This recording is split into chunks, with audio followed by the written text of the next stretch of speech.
Welcome to Phoenix and Flame, pushing through and transforming even when you feel like a pile of ash. This podcast is not intended for use as psychotherapy. If you feel you are in crisis, please call 911 or contact your local crisis hotline. Welcome to Phoenix and Flame. I'm Dana, and this is my podcast on pushing through and transforming even when you feel like a pile of ash.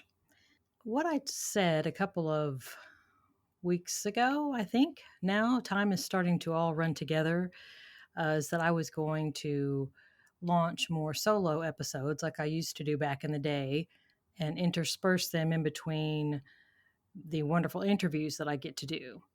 And so today I'm actually at my office and feeling a bit like a pile of ash. I was earlier.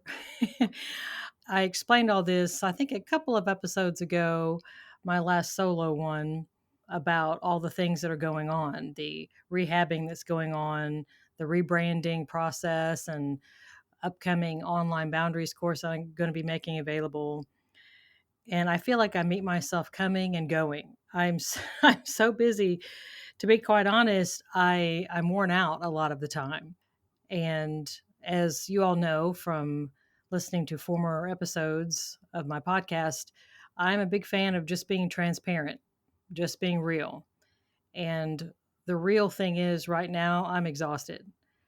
And I was sitting in my office. I had a break. I work in a break during my day. I call it my sanity slot. It wouldn't be very good if I lost my mind too. So let's just, have a slot there to keep it all together. Plus I don't have a secretary, so it gives me some time to return phone calls and write letters and file insurance claims, and the administrative responsibilities just seem endless. And so I was sitting in my office trying as hard as I could not to just pass out. And I'm thinking, well, it's not going to do very good if my next patient comes in and I'm asleep on the love seat. So I thought, I've got to get up and get going. I've got to do something. I've got to get my blood pumping. I've got to go do something. So I happened to glance across my office and I saw a sign that I had hanging there. I like funny, snarky kind of signs. And this one, the quote, it's actually from Mark Twain. And he said, "Never try to teach a pig to sing. It wastes your time and annoys the pig." And I thought, I think I'd like to talk about that for my next solo podcast. I could definitely do that. And by the way, if you happen to hear a doorbell in the background, that just means that my next patient is here and they'll be sitting in the waiting room. So no worries, just ignore it if you hear that. So anyway, this quote, "Never try to teach a pig to sing. It wastes your time and annoys the pig." What does that even mean? Well, pigs don't sing, do they? They're just not capable of it. And trying to teach a pig to sing is utterly ridiculous. It does waste your time because you could be spending your time on something else, and you're not going to get anywhere trying to teach the pig to sing. It's a total waste of your time. And it will very much annoy the pig. I'm just imagining in my mind someone literally trying to teach a pig to sing. I'm sure that's on some video out there somewhere, but it sounds like it would be quite hysterical. So, my next question is, do you have a pig in your life that you are trying to teach to sing? Think about that. Do you have a pig in your life that you are trying to teach to sing? For example, do you or are you in a relationship with a narcissist, someone who has a narcissistic behavior pattern, and you are trying to get this person to actually acknowledge and care about your needs? That is not going to happen. Someone who has a very strong narcissistic behavior pattern, they only see their own needs. They're very manipulative, and they largely view other people as tools to get their own needs met. Now, they can appear to care for short periods of time. They can engage in conversation that makes them seem as if they care. They can maybe buy you gifts that makes it seem as if they care, but just wait. Just wait for it, and you'll see eventually what they wanted in the end was to kind of get you softened up and buttered up so that you can be an effective tool to get their needs met.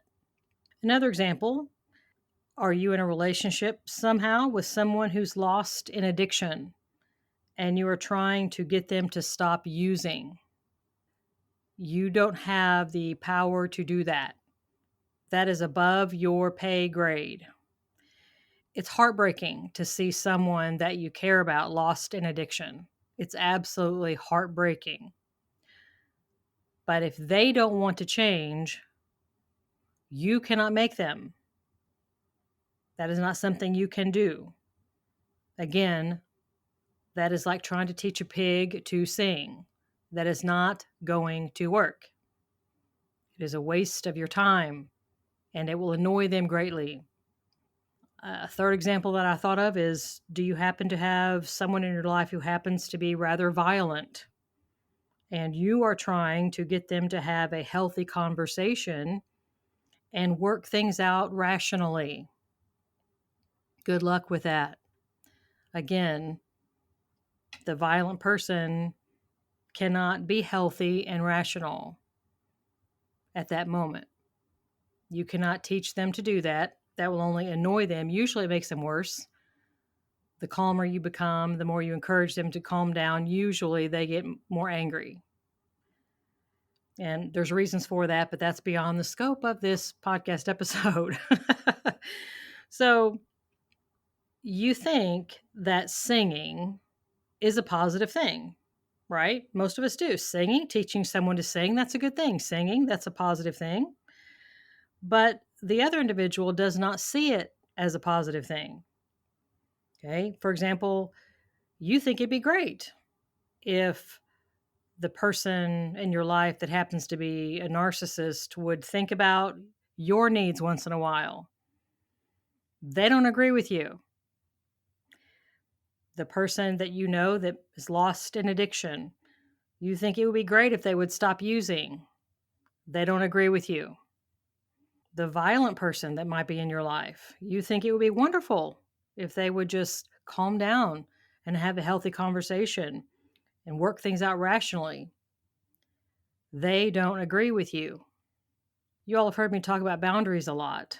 Well, I'm bringing it up again because I can't seem to talk about anything without coming back to boundaries. You have a right to your opinion that singing is a good thing, that a narcissist thinking about your needs once in a while is a positive thing, that someone lost an addiction stopping using is a good thing, or a violent person calming down, having a healthy conversation and thinking rationally is a good thing. However, they disagree with you. And the thing about boundaries is the other people in your life, they have a right to their opinion as well. It matters not if you agree with it. They have a right to their opinion just like you have a right to yours. So trying to teach them to sing is a total waste of your time.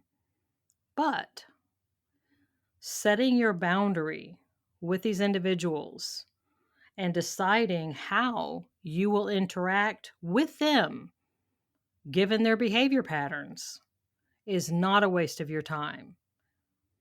That is a very healthy, strong thing to do. And believe it or not, it's healthy for the other person. When you do that, you are refusing to be an enabler. You are refusing to participate in a codependent pattern. And you are setting a healthy boundary based on a pattern that the dysfunctional person has presented to you in your relationship. And you don't like it. You have a right not to like it. You have a right to keep yourself safe.